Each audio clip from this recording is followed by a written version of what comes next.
Hi అండి. కేవలం ఒక కప్పు సేమియాతోటి కారం పూసని ఇంట్లోనే ఈజీగా ప్రిపేర్ చేసుకోవచ్చండి. నచ్చితే ఒకసారి మీరు ట్రై చేయండి.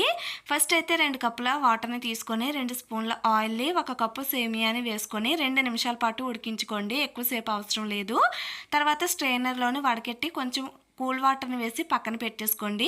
ఇప్పుడు ఒక ప్లేట్‌లోకి 2 స్పూన్ల వరిపిండిని, 1 స్పూన్ మైదాని, 2 స్పూన్ల కార్న్ ఫ్లవర్‌ని, హాఫ్ టీ స్పూను ఉప్పు, కారము, కొంచెం పసుపుని వేసి బాగా కలిపేసుకొని ఉడికించిన సేమియాని కొంచెం కొంచెం వేసి ఈ మిశ్రమంలోని కలిపేసి పక్కన పెట్టేసుకోండి.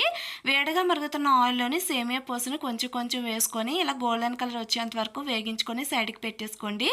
ఇప్పుడు పల్లీలు, అలాగే కొంచెం వెల్లుల్లి, కరివేపాకుని వేగించి సేమియా మిశ్రమంలోని వేసేసుకొని తర్వాత కొంచెము ఒక్కొక్క టీ స్పూను ఉప్పు, కారము, మీకు నచ్చితే చాట్ మసాలాను కూడా వేసి కలిపేసుకొని డబ్బాలో స్టోర్ చేసుకోవడమేనండి. ఇది 15 రోజుల పాటు నిల్వ ఉంటుందండి.